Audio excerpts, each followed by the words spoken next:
So there's this plugin with Bakkesmod and Rocket League where you can actually show where your hitbox lines up with each car. A few days ago, I decided to take a look at this for the first time, and holy guacamole, there are a ton of cars that just don't line up at all. It's not a bug with the plugin, that's actually how they line up.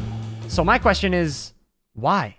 Why do they do this? Like, what's the deal with some of these hitboxes? I swear, for some of these, you could literally just move the hitbox over slightly and it would be much more accurate. For those that don't know, there are currently 6 different hitbox categories, and they're all a little different. Some of them are more flat and long, some of them are taller. So although Rocket League adds new cars to the game fairly often, they're not creating new hitboxes for each of them. They're just placing it into one of the categories that already exist. First comes the car, then they just decide which hitbox it should go in. So if you're the creator of Rocket League, one of the biggest questions you have to be asking yourself when you're adding a new car has to be, what hitbox should we give this? Well, at least that's what you would think. As of recently, in the past few months, there have been more and more questionable hitbox choices added to the game. But in all fairness, there must be something odd that goes on behind the scenes for these choices to be made, because practically anyone can look at this and see that this car clearly matches a different hitbox category much better. You can tell easily at first glance. But there's one thing that these recent weird hitbox choices all have in common, which is that they are all company-branded cars. Rocket League is pretty confident that some hitbox types are much more popular than others, so when they're working with these companies, there's probably something going on that makes those companies choose a more popular hitbox even if it doesn't match as well as another. Which is weird because I personally would highly prioritize the visual accuracy of the hitbox to the car over it being in that category that I like the best. But then again, this is all speculation, so I could be way off on this. Maybe they really can't tell the difference between these two pictures. Anyway, this leads me to what I was most curious about with these hitboxes. We may know that these are definitely messed up, but will that actually affect how we play? I've already used each of these cars at one point or another, but I never noticed how odd they were while I was playing. But now that I've looked at the hitboxes, whenever I use them afterwards, I feel like I'm constantly aware of how weird the car feels. Which could very well just be all in my head since I didn't notice it at all before. But either way, the only way to see for sure was to test it out. So on my Twitch stream, I played 10 games with the Ford F-150, which is clearly not very accurate to the hitbox, and 10 games with the Octane, which is what I'm most comfortable in. It's also important to keep in mind that both of these cars are in the exact same hitbox category, so they maneuver around exactly the same based on my inputs. All to see if my performance would actually be hindered at all from using a car that didn't match up visually. And here is how it went.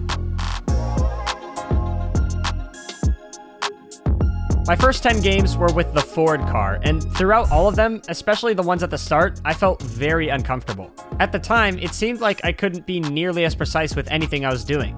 In general, I had way less confidence than normal. Usually, if I played 10 games, I come out with at least a few goals that I'm genuinely proud of. But with this car, there was really only one play throughout all the games that I was satisfied with. And that's this one right here.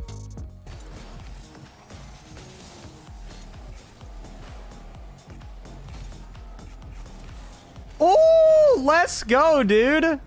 That was clean. That was very nice. After the 10 games, I finished with a record of 4-6 and a goal per game average of 1.9. But I don't think my record should be taken into account too much since I had a couple wins where we totally dominated and also a couple losses that literally could have gone either way at the last moment.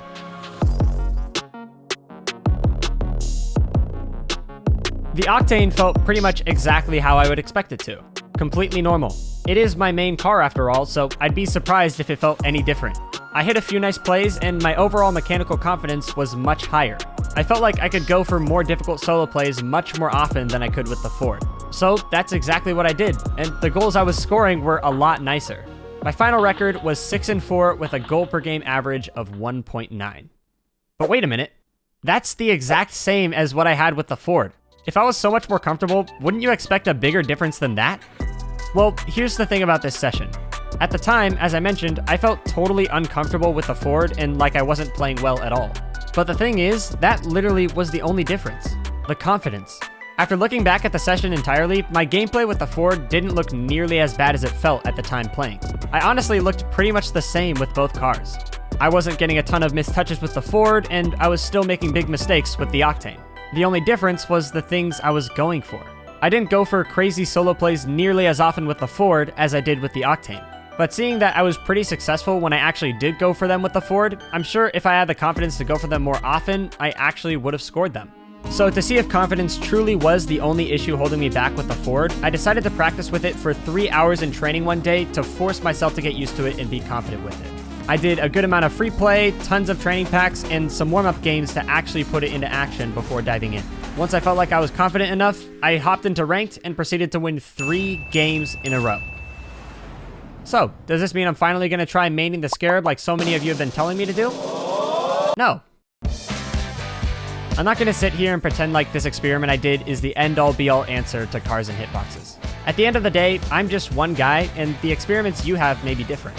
But after my experiment, it's at least a lot more clear to me now that I'll be competitively fine no matter what car I use, so long as I'm confident with it.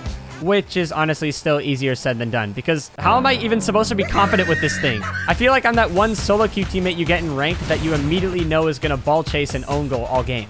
So just to be clear, you still won't see me using the Scarab at any time soon. But anyway, that's about it. Thanks for watching. Don't forget to subscribe, and I'll see you later.